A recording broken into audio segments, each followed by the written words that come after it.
Waalaikumsalam warahmatullahi wabarakatuh.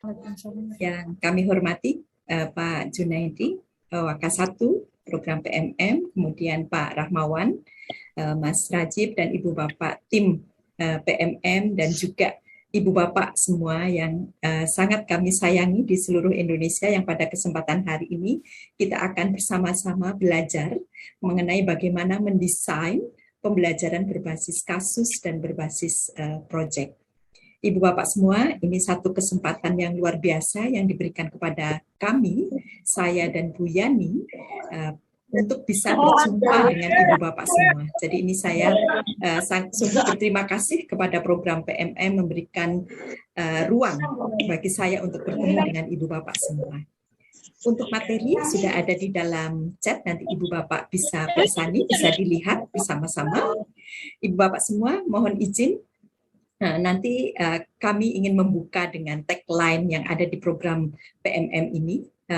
Mohon bisa di-share Mbak Alia. Tagline dari program PMM ini adalah bertukar sementara bermakna selamanya. Mohon nanti kalau saya sudah selesai mengatakan bertukar sementara bermakna selamanya, di Zoom Ibu Bapak semua ada reaction. Mohon berikan cinta kita bersama-sama, itu sebagai wujud dari doa kita semua. Jadi nanti mohon bisa diklik di bagian emotion icon love. Ya. Kita mulai Ibu Bapak semua supaya tidak tegang dan supaya tidak ngantuk. Ya. Oke, saya mulai. Bertukar sementara bermakna selamanya. Oke, terima kasih Ibu Bapak semua.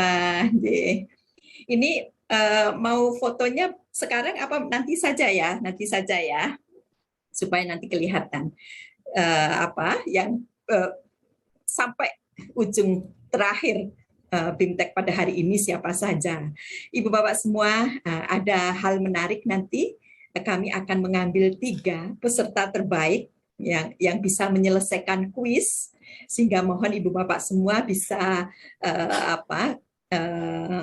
bisa mendengarkan ya, bisa mendengarkan dan bisa mengikuti materi ini dengan seksama ya. Akan ada 3 door prize ya, nanti akan diantar oleh Mbak Alia lewat CNE. Oke, itu ya Mbak Alia ya.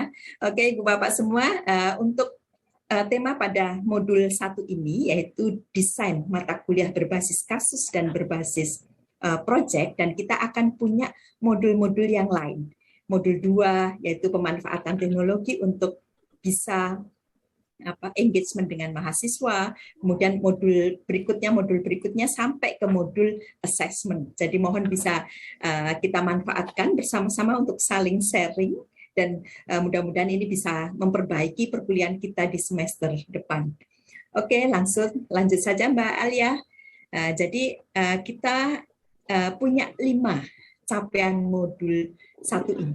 Yang pertama, ya karena kita nanti ngomong berbasis outcome based education, maka selalu biasakan di awal materi kita di perkuliahan itu selalu dicantumkan arah tujuan pembelajaran kita itu mau sampai mana. Ya, demikian juga kami sampaikan untuk modul 1 ini. Jadi harapannya Ibu Bapak nanti setelah selesai mengikuti modul 1, itu kita semua bisa menganalisis rasional atau mengapa metode case-based learning dan team-based project ini kita butuhkan. Kemudian yang kedua, menganalisis komponen-komponen RPS atau rencana pembelajaran semester. Kemudian capaian yang ketiga, yaitu kita bisa menerapkan rancangan case-based learning kita dalam RPS kita. Kemudian yang keempat, menerapkan team-based project dalam RPS yang kita desain. Kemudian yang kelima tentunya nanti Ibu Bapak bisa merancang awal rubrik penilaian untuk case-based learning dan team-based project. Nanti akan ada materi mengenai assessment tersendiri, nanti kita akan kumpas tuntas di modul tersebut, tapi yang ini adalah bagian awalnya. Oke, lanjut. Kita mulai Ibu Bapak semua. Karena ini peserta sudah tembus sekitar hampir 600. pasti berasal dari berbagai tempat dan kita sangat bersyukur dengan negara kepulauan yang kita punya. Ibu Bapak semua, mohon izin untuk bisa berpartisipasi untuk memperlihatkan posisi Ibu Bapak semua ada di mana, yaitu melalui link yang ada di layar Ibu Bapak semua dan yang sudah disampaikan oleh Mbak Alia lewat chat. Tinggal diklik saja dan bisa pakai HP. Ya, dan bisa pakai perangkat yang Ibu Bapak punya. Dipersilahkan Ibu Bapak semua untuk memperlihatkan posisinya ada di mana, supaya nanti terlihat sebarannya dari negara kita tercinta. Ya, ini sudah kelihatan beberapa sudah masuk, ya, sudah ada masuk beberapa. Mungkin sambil memperlihatkan, ini ada yang raise hand, Bu Winda. Apa ada yang mau disampaikan, Bu Winda Agustina? Ya, belum. Oke, ya, sudah terlihat ya. Ini enggak tahu nih yang dapat warna merah muda ini ya. Kita lihat posisinya, sebarannya masih berapa posisi sekarang Mbak Alia? Oke. Silahkan lewat peta Ibu Bapak semua. Ada 136. 136 yang sudah join. Silahkan di petanya Ibu Bapak semua bisa bisa lihat. Oke, ya.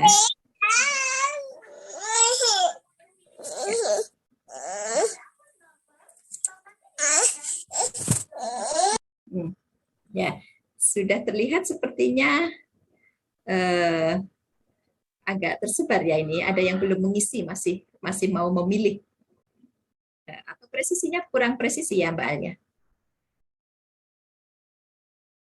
Lokasinya. Nggak mungkin kan ada di laut. Oh, masih muter-muter. Oh ya, terima kasih. Oke ya, tapi dari sini bisa kelihatan ya Ibu Bapak semua.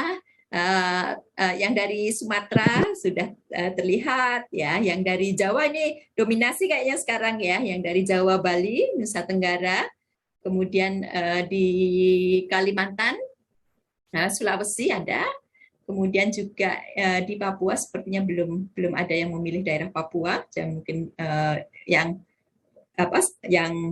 batch sebelumnya mungkin ya. Oke.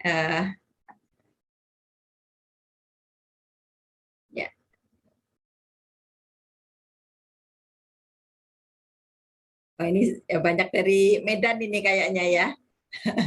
Oke, UNG juga ada. Oke, terima kasih Ibu Bapak semua, bisa terlihat ya, tepuk tangan untuk kita sama-sama, untuk kita bersama-sama.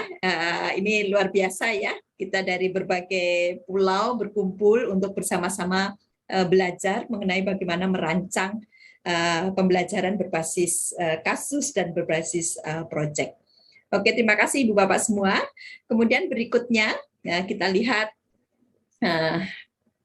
apa sih sebetulnya yang menjadi dasar atau landasan atau alasan, ya, alasan kenapa kok kita memilih pembelajaran kita arahkan ke berbasis proyek dan tim berbasis kasus ini. Tentu kita bersama-sama tahu bahwa perubahan yang terjadi sekarang itu sudah sangat cepatnya. Kita butuh cepat juga untuk bertindak, cepat juga untuk berpikir, cepat juga untuk menyesuaikan diri. Dan itu bukan untuk kita saja, tetapi juga untuk melatih atau membiasakan mahasiswa kita itu juga menghadapi yang ada ini dengan cara-cara yang pola pikir yang lincah, pola pikir yang kreatif, pola pikir yang bertumbuh, dan tentunya harapannya mereka pada saatnya akan berkontribusi terhadap penyelesaian permasalahan bangsa. Dan juga Ibu Bapak semua, perlu kita ketahui, menurut data BPS, bahwa usia produktif dari negara kita, dari usia produktif bangsa Indonesia, itu di tahun 2020 sampai 2030, itu berada pada masa-masa kuliah ini. Artinya apa? Artinya sumber daya manusia yang sangat potensial ini harusnya kita desain untuk juga menyelesaikan permasalahan-permasalahan yang ada di negara kita. Dan Ibu Bapak semua, program PMM ini tentu salah satu program yang akan menumbuhkan kolaborasi antar pulau, ya, antar budaya, supaya mahasiswa kita punya perspektif yang komprehensif.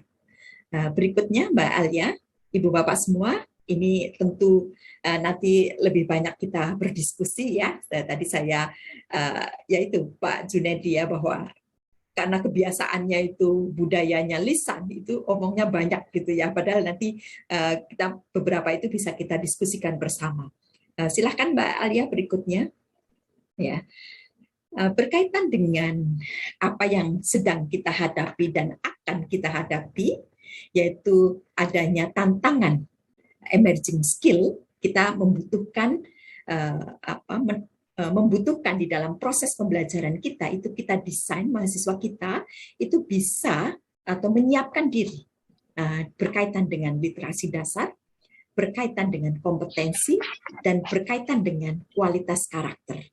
Ini tidak main-main Ibu Bapak, karena ini adalah kajian yang dilakukan oleh UNESCO bahwa kualitas karakter yang dibutuhkan salah satunya adalah kesadaran budaya dan sosial, serta kemampuan beradaptasi, kegigihan inisiatif. Dan ini sangat cocok untuk apa yang nanti menjadi luaran program PMM.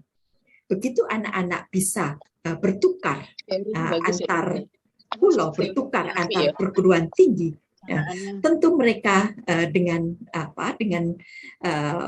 kebiasaan-kebiasaan yang muncul baru itu akan menumbuhkan kesadaran budaya, kesadaran sosial, dan kemampuan beradaptasi yang tinggi.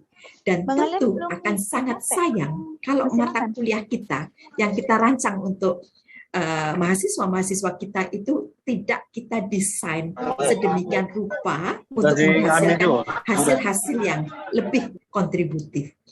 Salah satunya adalah kompetensi abad 21 yang kita biasa sebut high order thinking skill, yaitu berpikir kritis, berpikir kreatif, komunikatif, dan juga kolaboratif. Langsung lanjut Mbak Alia. Berikutnya, ini salah satu kajian yang mengatakan bahwa kompetensi abad 21 itu tidak hanya berpikiran atau tidak hanya mengarah pada aspek kognitif saja. Kalau kita bicara mengenai aspek kognitif, mungkin sudah biasa kita lakukan, tetapi kita perlu mendesain bahwa interpersonal mahasiswa akan tumbuh ketika mengikuti proses-proses pembelajaran kita. Self-leadership mereka akan tumbuh ketika dia mengikuti desain-desain pembelajaran kita. Demikian juga kemampuan digital mereka akan tumbuh.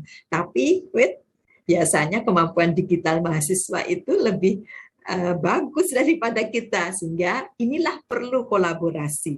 Ya, kolaborasi ini penting. Seperti halnya yang kami lakukan ini dengan Bu Yani, kami berkolaborasi dengan Mbak Alia dan juga Mbak Hanim.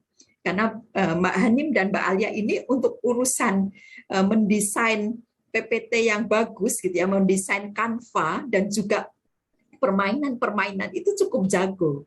Kami belajar dari kaum muda. Inilah peran ini. Jadi saling belajar antara kita dengan mahasiswa. Berikutnya Mbak Alia. Oke, saya akan masuk. Kita tahu bersama di SNDikti itu disebutkan bahwa pembelajaran kita itu kita arahkan mempunyai 9 karakteristik, ya. Interaktif, holistik, integratif, saintifik. Berikutnya Mbak Alia, ada 9. 5 yang lain adalah kontekstual, tematik, efektif, kolaboratif, dan berpusat pada mahasiswa. Mungkin saya ingin bertanya kepada teman-teman yang ada di sini, ini sekarang tembus 660, mohon kesediaannya untuk berbagi pengalaman, karakteristik pembelajaran yang kontekstual, itu yang seperti apa sih yang kalau kita rancang di dalam proses pembelajaran kita. Jadi karakteristik kontekstual itu perlu kita desain. Saya ingin mendengar pengalaman Ibu Bapak mendesain supaya pembelajaran kita itu tetap kontekstual, gitu, mempunyai karakteristik kontekstual. Mohon bisa raise hand dari sekian peserta, pastilah ada beberapa yang mewakili. raise hand untuk berbagi. Mohon ya, makasih sekali Pak Surya Eka. Silakan Pak Surya Eka. Assalamualaikum warahmatullahi wabarakatuh, Bu. Waalaikumsalam warahmatullahi wabarakatuh. Terima kasih kesempatan yang diberikan terkait dengan konteks awal yang saya coba ajarkan atau ketengahkan dalam perkuliahan itu adalah pelaksanaan sehari-hari terkait dengan lingkungan, Bu. Bagaimana menjaga lingkungan di sekitar rumah mereka mahasiswa itu sendiri. Jadi itu yang kami berikan, Bu. Mungkin sementara itu, Bu. Terima kasih. Terima kasih, Pak.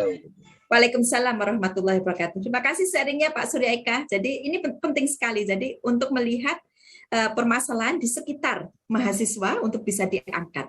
Kontekstual ada di sana. Terima kasih, dan ini sesuatu yang tentu sangat mudah untuk kita bisa terapkan. Silakan Ibu Marta dari Universitas Telkom. Baik, Ibu Suning, apakah terdengar suara saya, Bu? Terdengar. Oke, baik. Hatur nuhun Ibu kesempatannya. Oke, Ibu, kalau untuk pembelajaran kontekstual, di sini mungkin saya highlight-nya, garis bawahinya, mahasiswa-mahasiswi itu dapat menyelesaikan masalah dalam ranah keahliannya. Nah, kebetulan saya di Prodi S1 Hubungan Masyarakat, Bu, yang mana seorang public relation kami mengajarkan mereka harus aware, Bu, dengan lingkungan sekitar. Untuk mahasiswa-mahasiswi ini, kami mengajarkan bahwa coba lihat di sekitaran mereka. Kalau misalkan di sini dilihat di sekitar kampus ya, Bu, ya, terlebih dahulu, ada masalah apa sih untuk masyarakat, membutuhkan apa, gitu kan, ya, Bu, ya, dan mereka memiliki masalah apa dan kebutuhannya seperti apa, nanti mahasiswa dapat berkolaborasi, mungkin dilibatkan juga dalam kegiatan pengabdian masyarakat dosen, yang mana mungkin dengan kita melibatkan mereka dalam hal pengabdian masyarakat, nantinya masyarakat di sekitar kita, ya, khususnya di sekitaran kampus, permasalahannya insya Allah dapat teratasi dengan baik gitu, Ibu. Kurang lebih mungkin seperti itu, Ibu Suning. Terima kasih. Oke. Ya. Oke, terima kasih. Terima kasih Bu Marta. Jadi kata kuncinya tadi untuk menumbuhkan mahasiswa itu aware dengan isu-isu di sekitar mereka. Ini sangat inspiratif sekali. Terima kasih Bu Marta. Berikutnya Pak Mahmudin. Baik, terima kasih Ibu Suning, sangat mencerahkan, bersemangat. Saya dari Universitas di Jakarta, jadi pengalaman saya, dulu pengalaman juga di sekolah maupun pula sekarang di perkuliahan, yang paling utama saya kalau berikan penyampaian pada mahasiswa, setiap apa yang disampaikan dosen, khususnya apa yang saya sampaikan bimbing dalam mata kuliah pembelajaran baik fikih di MTS maupun pula yang lainnya, lihat masyarakat apa yang dilakukannya, bagaimana sikap perilaku masyarakat, pasti Anda akan belajar dari itu semua. Nah, ketika kejadian-kejadian yang ada di masyarakat lalu Anda bawa ke dalam ranah pendidikan, maka disitulah kalian merenung dan disitulah kalian mencari solusi penyelesaiannya seperti apa. Sehingga kita menjadi orang-orang yang bijak dalam menangani sebuah persoalan. Iya, terima kasih nih Pak Mahmudin insight-nya. Pernah langsung saya menemukan sebuah kasus begitu, di mana seorang sopir yang menabrakkan mobilnya ke motor. Karena supir itu merasa mobilnya tersenggol. Nah, kasus itu saya bawa di dalam sebuah pembelajaran dan semua peserta pembelajaran, mahasiswa maupun pula siswa itu menjadi sangat bersemangat belajar. Begitu, terima kasih. Ini koreksi, Pak.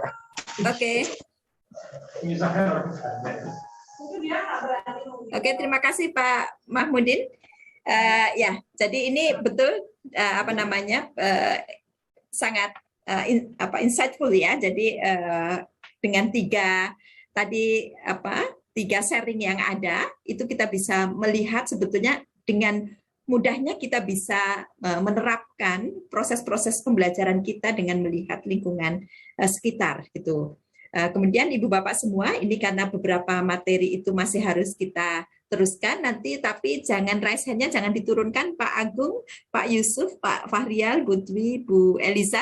Nanti untuk bagian-bagian berikutnya, mohon karena ini beberapa materi masih harus kita teruskan. Oke, berikutnya Mbak Alia. Ya, ini terima kasih Ibu Bapak antusiasnya. Mbak Alia berikutnya, mohon di next. Suara saya masih terdengar jelas, J? Kadang-kadang Bu, kadang-kadang Bu, jelas. Mantap suaranya. Sangat jelas, Bu. Jelas, Bu. Terdengar.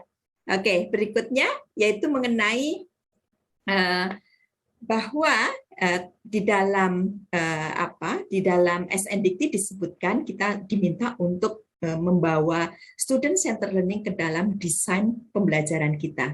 Kemudian kita juga tahu bersama di indikator kinerja utama itu disebutkan di indikator atau IKU 7 itu kita diminta untuk mendesain mata kuliah dengan menggunakan pendekatan pemecahan kasus atau case method dan team based project, di mana bobot assessment-nya, jadi penilaiannya itu dari partisipasi mahasiswa dan hasil proyeknya itu minimal 50%. Kita kan kebiasaannya yang paling besar itu UAS ya, UAS UTS. Biasanya UAS UTS itu kalau kita jumlah itu sudah 70% sendiri biasanya. Ya, desain yang IKU 7 itu meminta kita untuk merancang untuk hasil proyek dan partisipasinya itu sampai dengan minimal 50%. Kalau sampai dengan 50% berarti ada hal penting di situ, yaitu kita perlu merancang secara seksama bagaimana kasus dan proyek yang akan kita berikan kepada mahasiswa. Tentu dengan ukuran waktu yang rasional, jangan sampai proyek kasusnya terlalu besar, hanya 2 SKS, 3 SKS, kan mahasiswanya mabuk juga. Nah, dalam satu semester mahasiswa ada 6 mata kuliah, semua proyeknya besar-besar, nanti kasihan gitu. Artinya kita perlu rasional seberapa yang bisa kita buat. Bahkan antar mata kuliah itu juga bisa kolaborasi untuk mendesain proyek ataupun kasus tadi. Oke, lanjut Mbak Alia.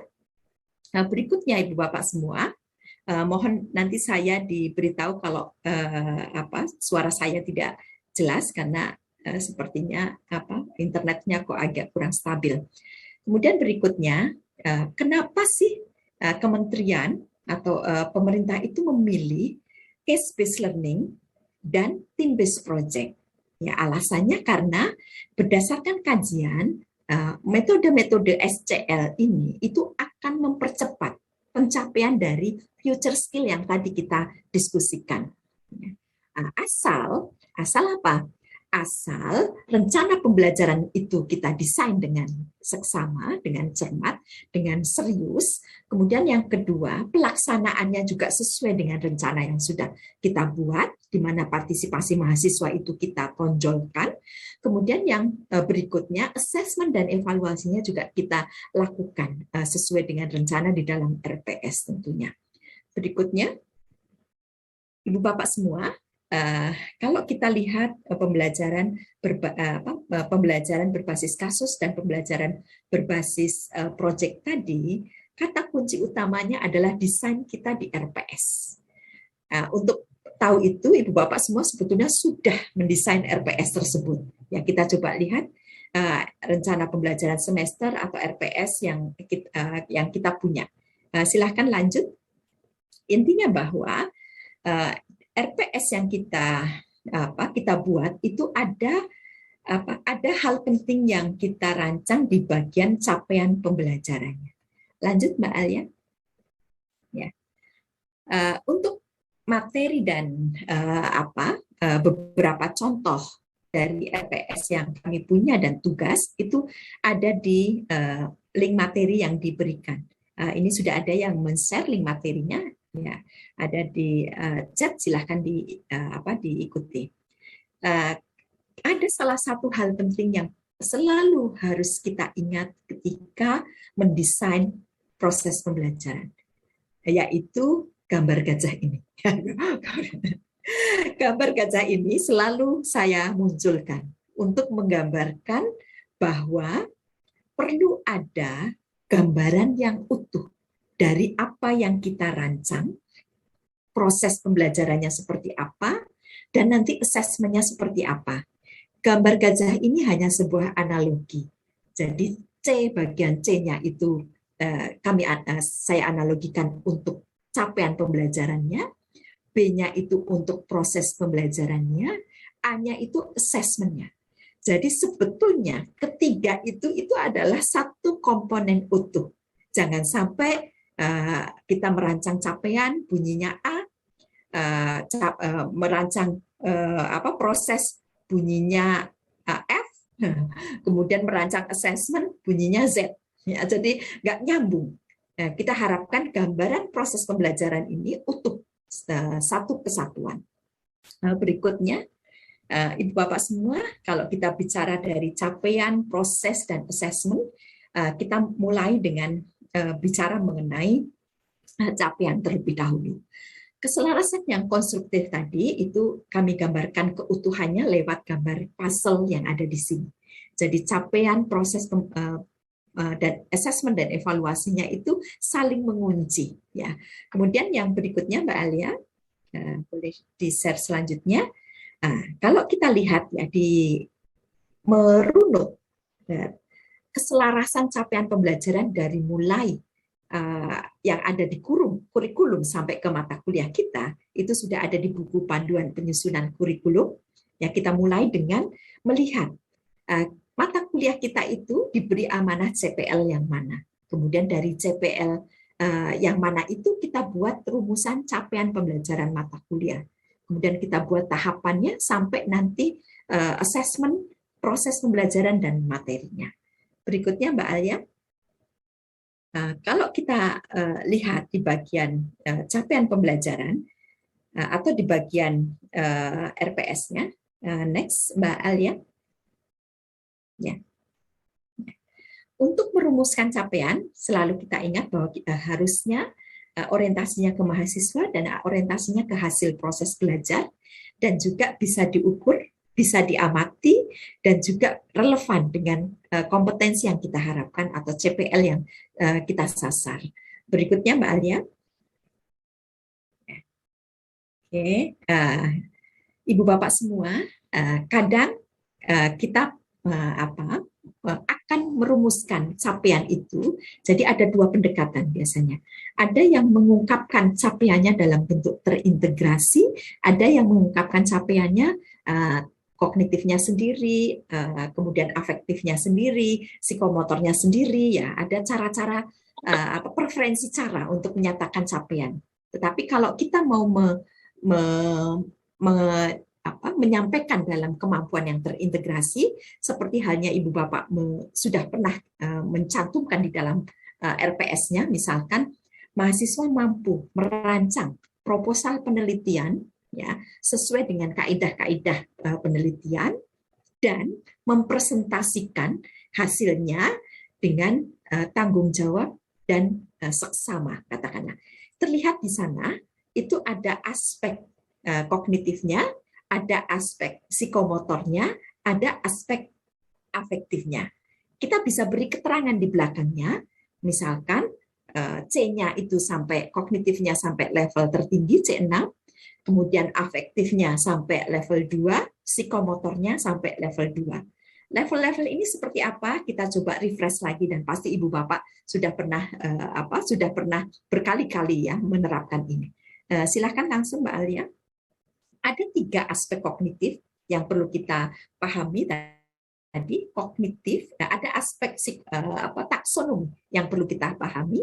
Yang pertama kognitif, aspek kognitif. Kognitif itu orientasi dari kemampuan berpikir intelektual yang paling sederhana sampai ke sampai ke kompleks. Kemudian kalau psikomotor itu kaitannya dengan harmonisasi gerakan dan saraf dan ototnya. Kemudian afektif berkaitan dengan nilai, norma, rasa, emosi dan seterusnya. Berikutnya Mbak Alia, kita coba lihat untuk yang kognitif terlebih dahulu. Kita tahu yang biasa kita pakai adalah taksonomi Bloom-Revise, ya, yang mengklasifikasikan tahapan belajar dan keterampilan berpikir dari mulai C1 yaitu remembering, C2 understanding, C3 applying, C4 analyzing, C5 evaluating, C6 creating. Cara kita memandang taksonomi ini yaitu taksonomi yang level atas itu dicapai melalui tahapan-tahapan di bawahnya. Jadi tahapan-tahapan itu sebagai anak tangga kita. Ya, misalkan kita mau merancang pembelajaran kita itu sampai C6, yaitu creating, sampai bisa meng-create ide, meng-create konsep yang dipelajari untuk menciptakan sebuah karya. Ya, itu perlu tahapan dari mulai dia bisa menjelaskan, dari mereka bisa menerapkan, dari mereka bisa menganalisis, sampai ke tahapan creating tersebut. Nah, inilah yang akan kita desain.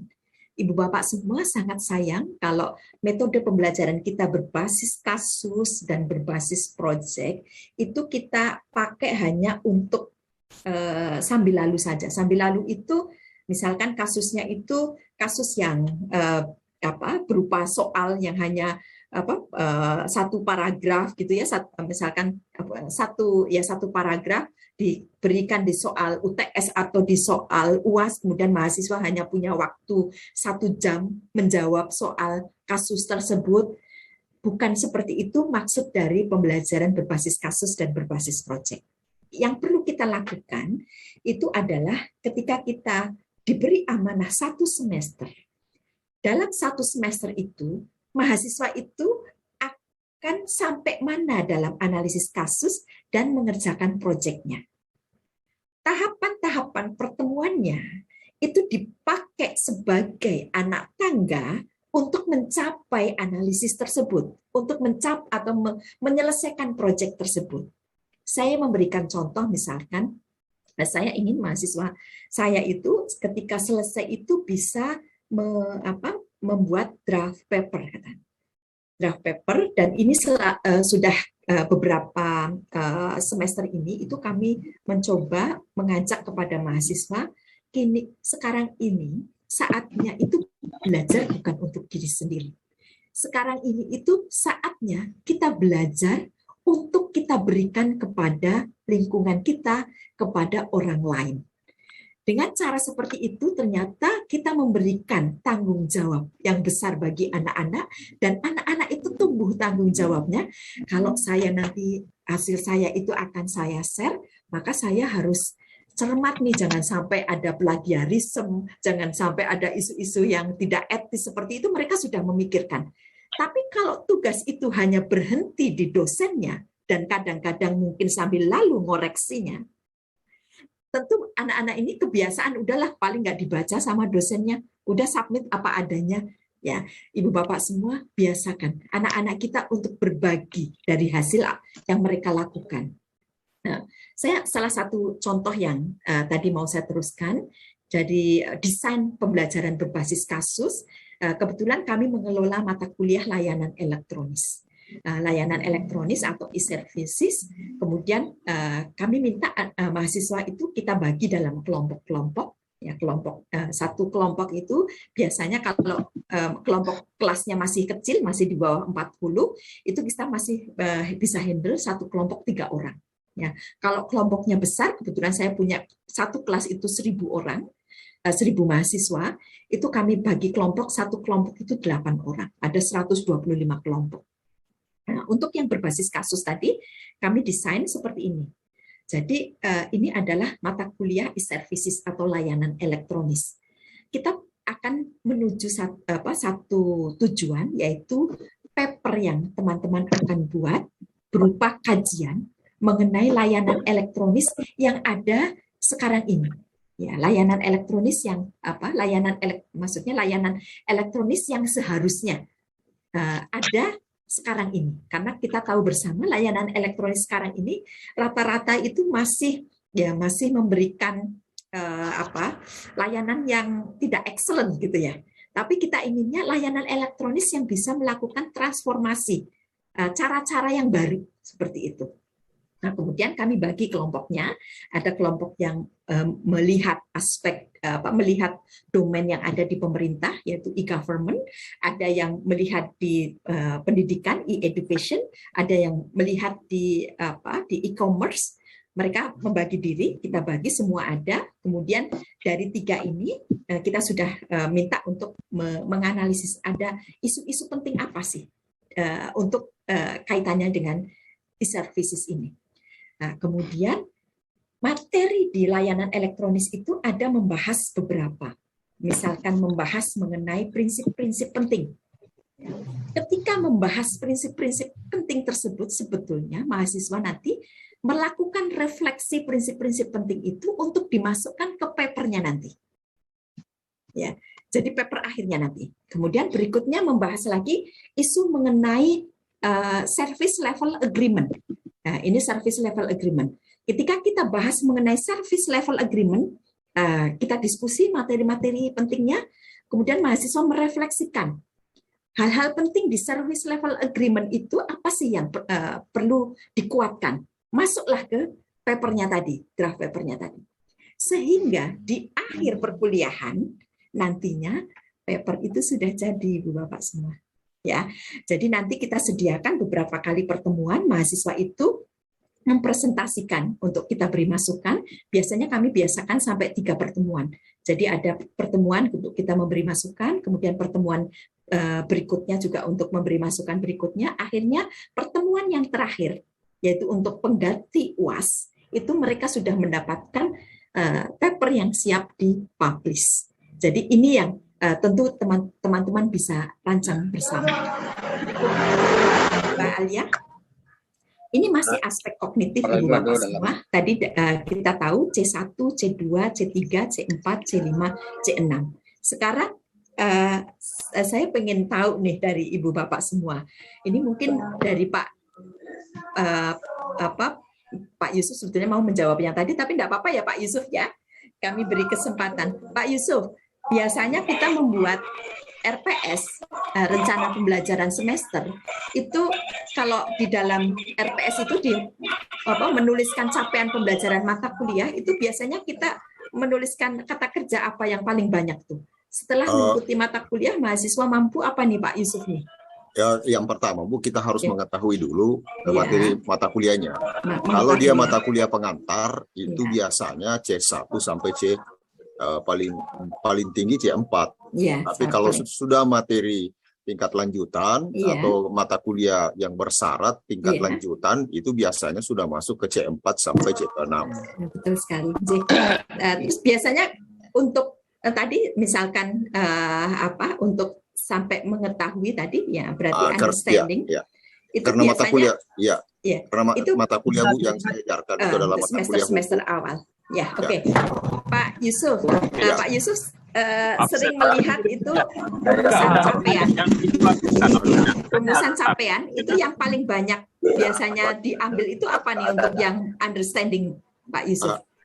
Kalau dia mata kuliah dasar Bu, pengantar itu masih dia menjelaskan. Ya. Oke. Terima kasih Pak Yusuf sharingnya. Ya.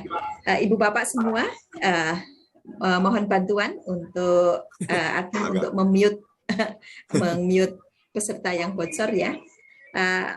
Kadang-kadang secara tidak sengaja itu kita mendapatkan rumusan capaian itu bunyinya setelah menyelesaikan mata kuliah mahasiswa mampu memahami.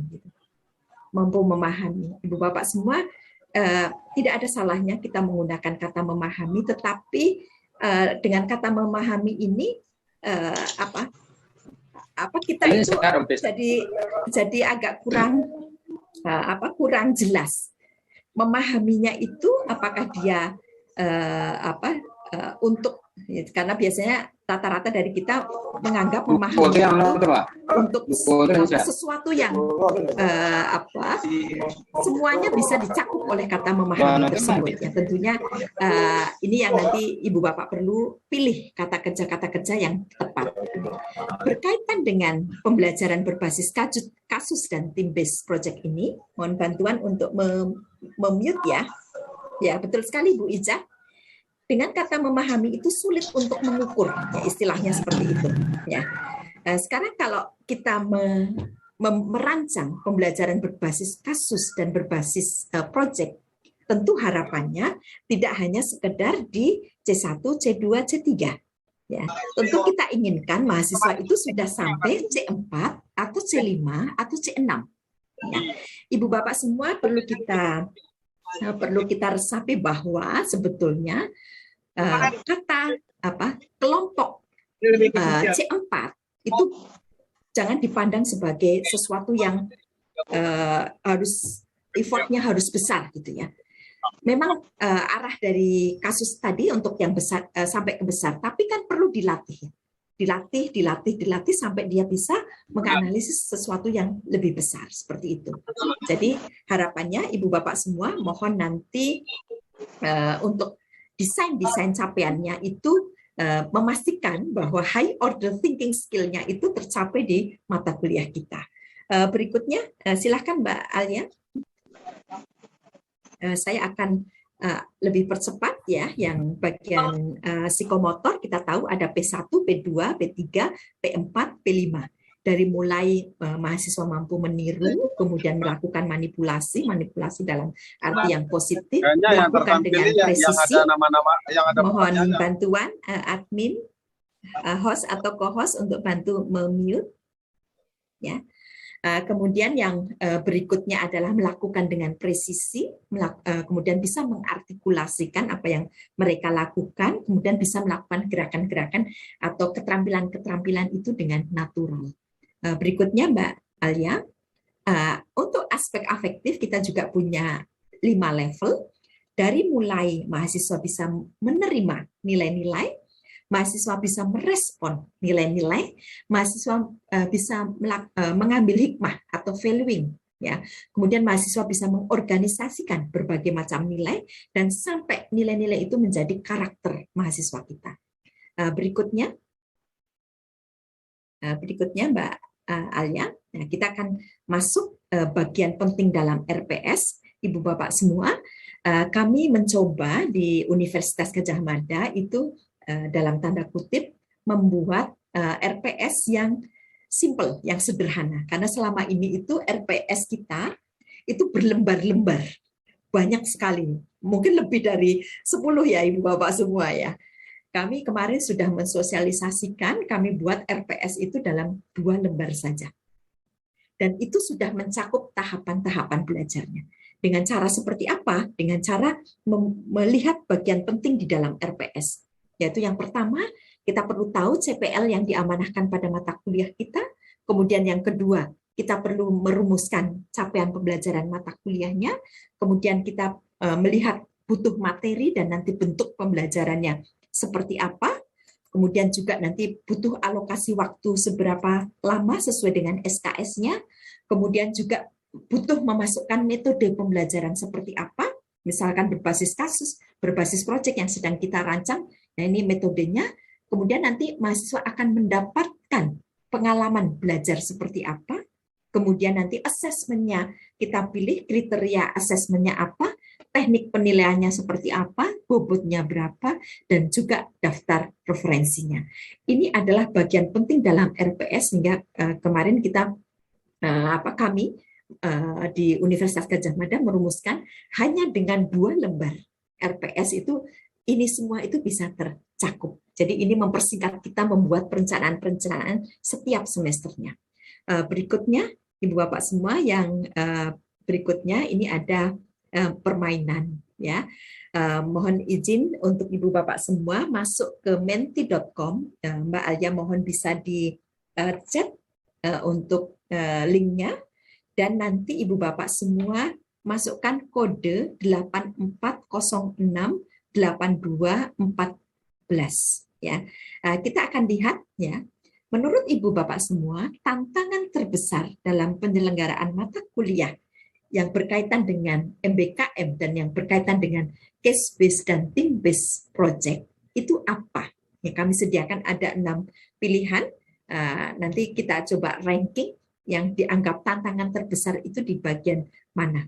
Silahkan Ibu Bapak semua untuk masuk ke menti.com sesuai dengan link yang ada. Ya, ini sudah kita bisa lihat tantangan terbesar dalam penyelenggaraan mata kuliah MBKM. Silahkan untuk berinteraksi Ibu Bapak semua. Sudah ada sekitar 700 peserta yang hadir, luar biasa. Ya, sangat senang ini. Silahkan masuk ke menti.com. Bisa menggunakan handphone Ibu Bapak semua.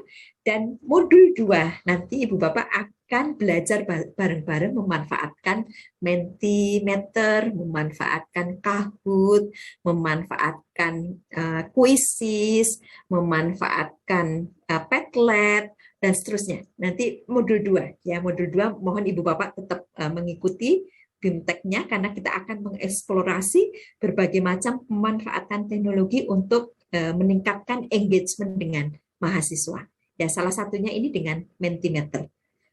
Ibu Bapak silahkan ke menti.com ya, dengan kode yang ada tadi. Belum terlihat Mbak Alia? Bisa di-refresh Mbak Alia? Iya Bu, sebentar. Ya. Silahkan Ibu Bapak masuk ke menti.com.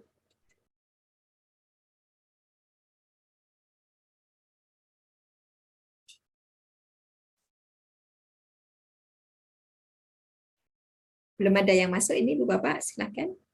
Mohon maaf, udah ada Bapak Ibu yang masuk belum ya? Sudah, tetapi kok belum terlihat ya? Oh iya, sebentar. Oke. Sebentar, kita lihat.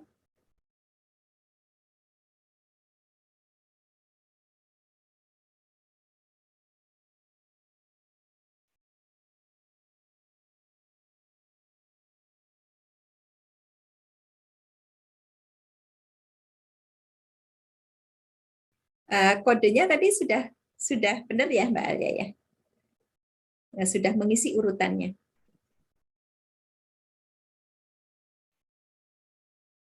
Sudah pada masuk tapi belum terlihat. Oke, sudah pada masuk. Ya, terima kasih Ibu Bapak partisipasinya. Oke, siap. Sudah semua ya. Ini sepertinya link Mentinya apa agak beda apa gimana Mbak Alia?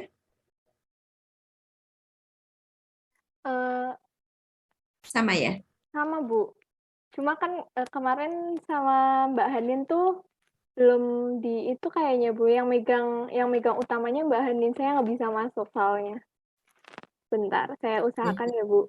Ya, oke. Nanti bisa kita lihat setelah ini saja ya, nanti hasilnya ya dari 6 ini nanti seperti apa ya.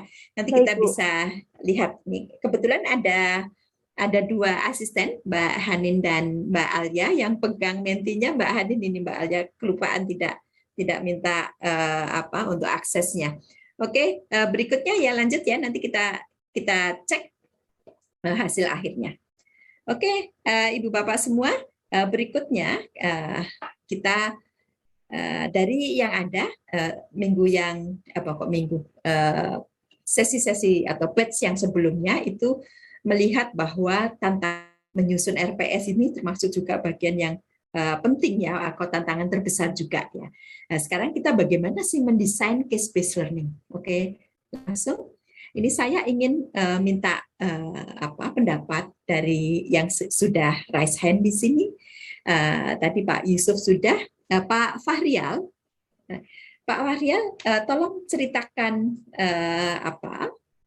ceritakan untuk pengalaman Bapak mendesain katakanlah case based learning yang sedang kita bahas ini, apa yang Bapak best practice apa yang yang Bapak bisa sampaikan ya untuk perancangan pembelajaran berbasis kasus atau berbasis proyek yang pernah Pak Fahrial desain.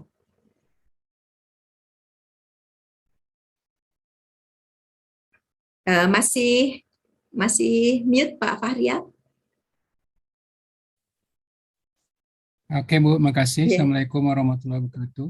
Waalaikumsalam warahmatullahi wabarakatuh.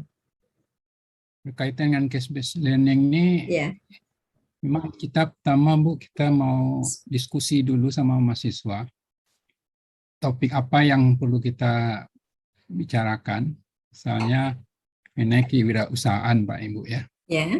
Nah, di situ kita melihat kondisi bisnis apa yang menarik sekarang. Misalnya di kuliner. Jadi di situ mulai kita fokuskan Bu, produk apa yang bisa dijalankan. Kemudian setelah itu baru kita menggambarkan prosesnya seperti apa untuk membangun bisnis.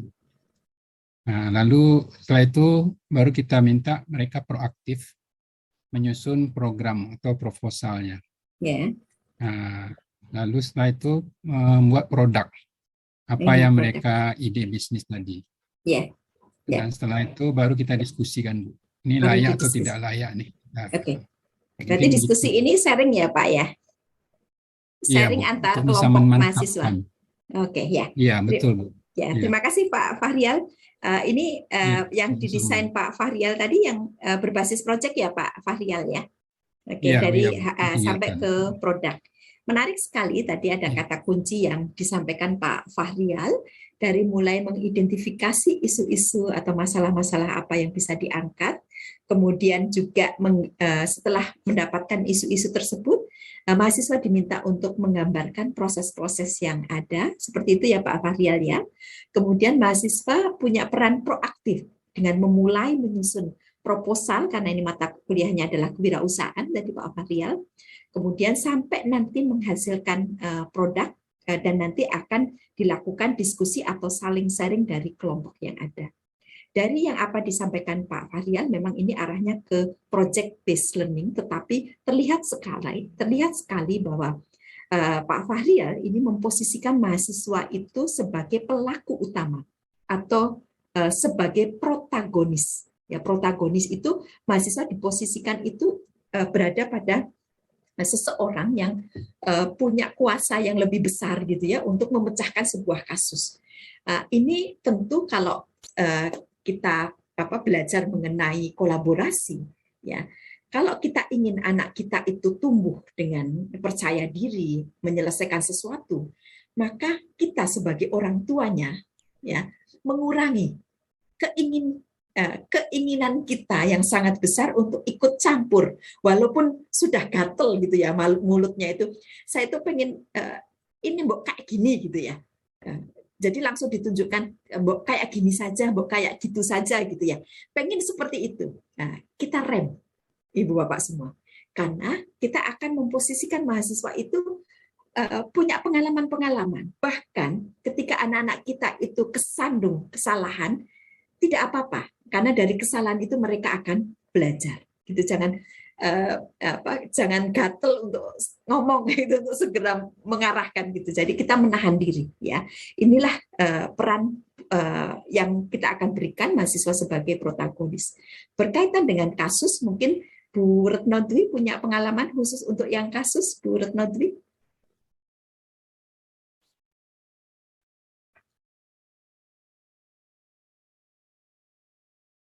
Kalau Pak Fahrial tadi dari mana sih Pak Fahrial? Masih di mute Pak Fahrial.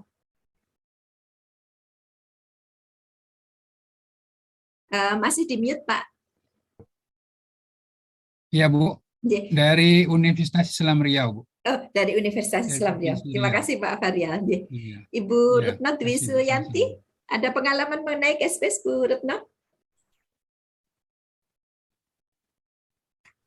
Belum di unmute. Silakan Bu Retno. Ya, terima kasih. Saya kebetulan mengajar kimia anorganik logam. Jadi ketika mempelajari senyawa ionik, lalu ini ada satu kasus kita menggunakan salah satu senyawa yang bisa kita sintesis, misalnya tawas begitu ya. Lalu kita buat tawas, lalu kemudian kita coba terapkan di lingkungan kita yang begitu banyak air yang tidak jernih yang masuk ke lingkungan, ke rumah-rumah seperti itu. Wah, menarik sekali. Jadi itulah salah satu studi kasus bagaimana keefektifan tawas yang kita buat itu di dalam menjernihkan. Begitu Bu. Menarik sekali. Dan ini membuktikan bahwa kita semua itu sebetulnya sudah melakukan. Ya Bu Retno tadi mungkin sudah bertahun-tahun ya menerapkan seperti ini ya Bu Retno ya. Jadi sudah sangat lama idenya. Kemudian nanti kita coba lihat hal barunya itu apa sih yang diinginkan. Nah ini yang kaitannya dengan IQ7 tadi. Kadang-kadang nanti kita diskusikan. Mahasiswa itu bisa tidak harus beli Rexona yang mahal-mahal. Betul sekali. Itu supaya mereka tetap tegar gitu. Saya ingat tawas itu jadi ingat zaman dulu SMP gitu. Saya kebetulan ikut nenek gitu. Caranya bukan pakai Rexona waktu itu. Jadi pokoknya ada labur gitu ya, tembok gitu. Jadi tembok kemudian kita oleskan gitu. Jadi di sana bisa berfungsi sebagai disinfektan ya. Dia mengambilkan supaya tidak ada kuman sehingga tidak bau, karena bau itu mengganggu sekitar mengganggu lingkungan. Wah, ya Ibu ini pasti bermanfaat ya karena mahasiswa itu jadi tahu bahwa saya itu jangan sampai bau nih karena saya bisa juga dengan teman-temannya begitu ya. Teman-temannya. Oke, terima kasih Bu Retno, sharingnya menarik sekali nih. Kemudian berikutnya kalau kita lihat dari case-based learning, ini memang benar bahwa kita memposisikan mahasiswa itu sebagai protagonis.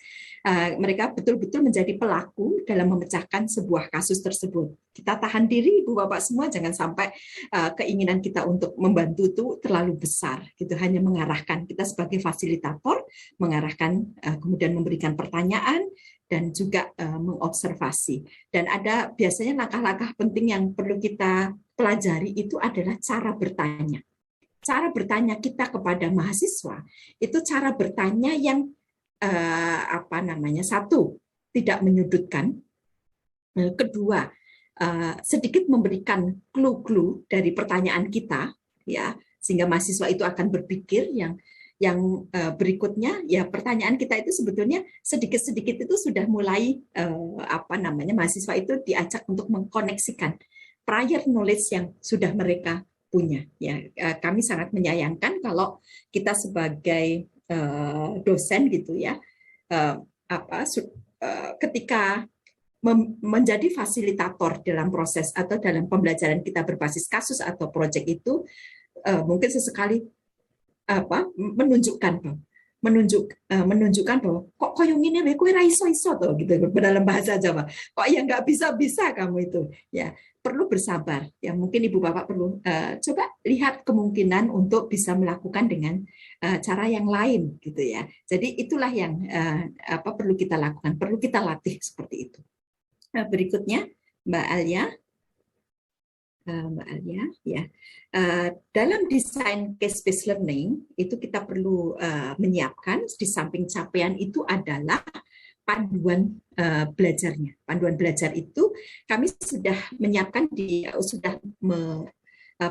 melengkapi di materi itu ada salah satu tugas proyek kami, proyek berbasis ide kami, itu kami sudah masukkan di situ timeline-nya. Jadi kami sudah sampaikan proyeknya itu di seawal mungkin. Ya, di pertemuan kedua, jadi kami belajar bahwa pertemuan pertama dibuat mahasiswa itu senang, jangan sampai langsung mengumumkan tugas-tugas. Jadi dibuat senang dulu ya. Jadi perkenalan, kita saling kenal satu sama lain. Kemudian perkenalan kedua kita memberikan gambaran. Nanti kita itu akan ngapain saja di proses pembelajaran itu, termasuk di dalamnya adalah tugas akhirnya atau tugas akhir kuliah atau analisis kasusnya atau proyeknya. Kemudian tentu kita akomodatif terhadap masukan-masukan mahasiswa, karena siapa tahu mahasiswa itu punya beban-beban yang banyak sehingga kita juga perlu pertimbangkan seperti itu. Kemudian yang berikutnya, ketika kita menyampaikan itu ada timeline-nya, bahwa nanti minggu kesekian itu mahasiswa akan presentasi, minggu kesekian itu mahasiswa akan apa, dan seterusnya, itu perlu ada timeline. Untuk yang lainnya, tentu Ibu Bapak nanti akan bisa membaca, dan juga peran aktif mahasiswa itu perlu kita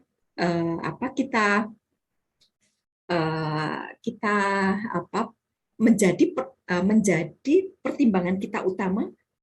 Semua anggota di dalam kelompok itu menjadi aktif. Kita tahu bersama kalau tugas kelompok itu biasanya ada yang tidak aktif, misalkan ada kelompoknya 5 orang, yang nggak aktif 2 orang, ya hanya ngikut saja, mereka numpang nilai, numpang nama gitu NIM-nya, ya, tapi mereka nggak aktif. Ibu Bapak semua, tentu kita perlu menyadari itu. Dengan cara apa? Dengan cara melihat dinamika kelas. Kita beri perhatian kita tidak hanya kepada mahasiswa yang sangat aktif saja. Karena kalau ada mahasiswa yang sangat aktif, biasanya anak-anak yang lain, mahasiswa yang lain itu menjadi kurang aktif. Sehingga perlu perhatian kita itu kita berikan ke yang lain.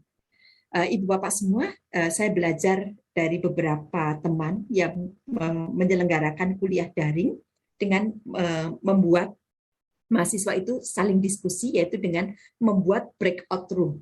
Jadi ketika sudah di Zoom seperti itu, kemudian dosen sudah menyiapkan ruang breakout room-nya, mereka saling diskusi di ruang breakout room tersebut, kemudian kita sebagai dosen itu masuk ke ruang 1, masuk ke ruang 2, masuk ke ruang 3, sambil memperhatikan ada mahasiswa yang nggak aktif nggak ya. Kalau ada mahasiswa yang nggak aktif, tolong agak digali ya supaya mereka menjadi aktif. Kemudian berikutnya Mbak Alia mungkin agak lebih cepat. Ini ada sudah pertanyaan mengenai perbedaan case-based dan project-based learning. Ya, ada keunggulan dan tantangan. Ibu Bapak nanti bisa melihat dari materinya. Kemudian berikutnya Mbak Alia. Sekarang di pembelajaran berbasis kasus itu ada beberapa hal penting di CBL ini, bahwa atau case-based learning ini dia itu mempromosikan pembelajarannya melalui penerapan pengetahuan dari kasus yang dianalisis, dan biasanya juga dikontekstualisasi atau direlevansikan dengan kasus-kasus atau yang sedang banyak ya, sedang happening gitu ya, bisa saja seperti itu. Berikutnya Mbak Alia. Ya. Oke, kita langsung masuk sesi diskusi, tetapi mungkin saya akan menanyakan dari pertanyaan yang ada ke Ibu Bapak semua di sini.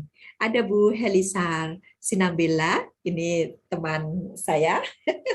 Bu Helisar, ini ada, mohon bisa dibantu nih, ada yang bertanya nih. Apa sih bedanya case-based learning dengan project-based learning gitu? Bu Elisa bisa bantu nih, menurut pengalaman Bu Elisa. Masih di mute Bu Elisa? Baik, Assalamualaikum warahmatullahi wabarakatuh. Selamat siang Bapak Ibu semua. Assalamualaikum Bu Suning. Waalaikumsalam, kangen. Iya kangen, senang sekali ketemu Bu Suning lagi. Iya. Silakan Bu Elisa. Ya. Baik Ibu, saya coba share pengalaman saya dulu sebelum menjawab Bapak Ibu tadi, mencoba untuk case based learning itu. Kalau di saya mengajarkan kebetulan tentang akuntansi. Jadi di 1 semester itu saya coba, kan target akhirnya itu semua mahasiswa harus mampu menyusun laporan keuangan. Maka di awal itu saya bagi kelompok mahasiswa, baik untuk perusahaan jasa, dagang, dan manufaktur. Kemudian setiap kelompok itu kita bagi peran. Jadi saya pakai metodenya role playing. Setiap mahasiswa itu ada yang berperan sebagai manajer keuangan, sebagai manajer pembelian, kemudian penjualan dan sebagainya. Kemudian, dari sana nanti saya kasih clue-cluenya untuk menyelesaikan laporan keuangan mulai dari menyusun bukti transaksi, merancang bukti transaksi sampai dengan nanti jadi laporan keuangan. Nanti di akhir pertemuan, maka mereka di pertemuan ketiga terakhir setiap kelompok harus berani mempresentasikan hasil penyusunan laporan keuangan mereka.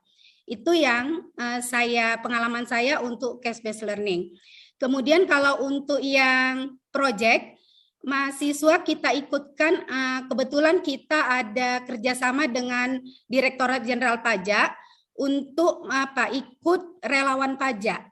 Jadi mahasiswa akuntansi itu kita beri kesempatan untuk ikut di 1 semester itu menjadi relawan pajak dalam membantu pelaporan pajak. Jadi di sana ternyata mahasiswa itu bicara bahwa mereka itu punya pengalaman, ada wajib pajak yang tidak paham menyusun membuat laporan SPT-nya gitu misalnya, membuat laporan pajaknya. Maka mereka turun membantunya. Nah, kalau pengalaman saya begitu, Bu, Bapak Ibu semuanya. Nah, menurut saya itu bedanya case based learning sama project based learning. Demikian Bu Suning yang mungkin bisa saya sampaikan. Halo? Halo, Assalamualaikum Bapak Ibu, masih bisa terdengar? Iya, terdengar. Saya nggak bisa unmute sendiri, ini gimana ini? Ini kalau saya nggak bisa unmute sendiri, langsung nggak bisa jalan ini deh, teman-teman. Oh iya. Ya, terima kasih Bu Elisar ya, Ibu Bapak semua. Tadi saya lupa ya, teman-teman yang sudah bantu itu ya, kita beri aplaus ya. Saya sangat menghargai apa yang sudah tadi. Apa yang tadi sudah disampaikan. Ini tadi itu saya nggak bisa unmute sendiri, Bu Elisar. Oke, tadi sharing dari Bu Elisar menarik ya. Jadi kebetulan sudah menerapkan 2 metode tersebut dan itu implementatif sekali gitu ya, dan juga kontributif, dan anak-anak langsung tahu konteks penerapannya seperti apa ya. Terima kasih ya Bu Elisar ya. Kemudian berikutnya Ibu Bapak semua, mohon izin ini Mbak Alia masih punya hutang karena tadi ternyata mentinya itu expired, teman Ibu Bapak semua. Jadi ini kita ulang ya permainannya. Mbak Alia, silahkan Mbak Alia. Ya. Kodenya berbeda ya, kodenya berbeda, masih dengan menti.com. Nanti kita masukkan kode yang baru. Ternyata kodenya tadi berbeda. Untuk kodenya itu 92715161 ya. Ya, saya merasakan nih Mbak Alia tadi sudah grogi kok nggak bisa gitu ya. Nah, seperti inilah kita kalau dengan mahasiswa ya. Jangan sampai tadi kesalahan tadi atau mungkin hal-hal yang tidak berkenan tadi itu kita jadikan seperti satu kesalahan, sehingga tadi Mbak Alia gimana Bu ini nggak apa-apa, salah nggak apa-apa, kita buat yang baru saja ya.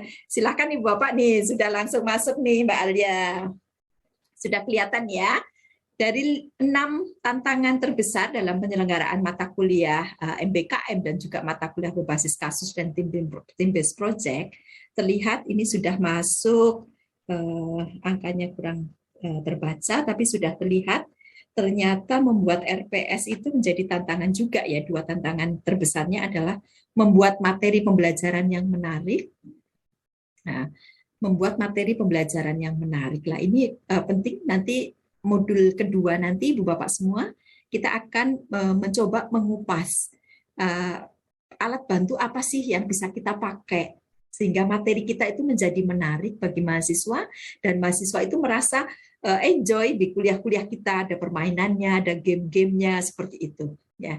Ini modul 2 ya. Kemudian untuk membuat RPS itu sekarang ini ya Ibu Bapak juga nanti kita cek ya nih di hasil kuis, nanti akan ada 3 terbaik ya, 3 terbaik itu nanti kita akan beri door prize. Kemudian yang lainnya hampir rata ini, yaitu membuat tugas atau proyeknya. Untuk membuat tugas atau proyeknya sudah kami sertakan salah satu contoh tugas atau proyek yang sudah pernah kami berikan kepada mahasiswa mata kuliah transformasi digital. Kemudian yang berikutnya menerapkan teknologi dalam pembelajaran. Ya, ini juga nanti bersama-sama dengan bagaimana membuat modul materi yang menarik akan kita berikan di modul 2. Kemudian yang berikutnya membangun interaksi dengan mahasiswa. Ya, membangun interaksi dengan mahasiswa. Oke, Ibu Bapak semua, sepertinya Mbak Alia jadi nggak punya beban ya Mbak Alia, ini sudah. Terima kasih, kita beri aplaus untuk Mbak Alia sudah memfasilitasi kita untuk permainan dengan Mentimeter ini. Terima kasih Mbak Alia. Berikutnya, next. Ya, kita masuk ke project based learning. Ibu Bapak semua. Kalau dengan Bu Yani biasanya kami berbagi tugas nih, habis saya kemudian Bu Yani, jadi supaya nggak bosen. Tapi ini karena Bu Yani tidak bisa, akan saya sampaikan juga dalam kesempatan ini. Tadi sudah terjawab oleh Bu Elisa, apa itu project based learning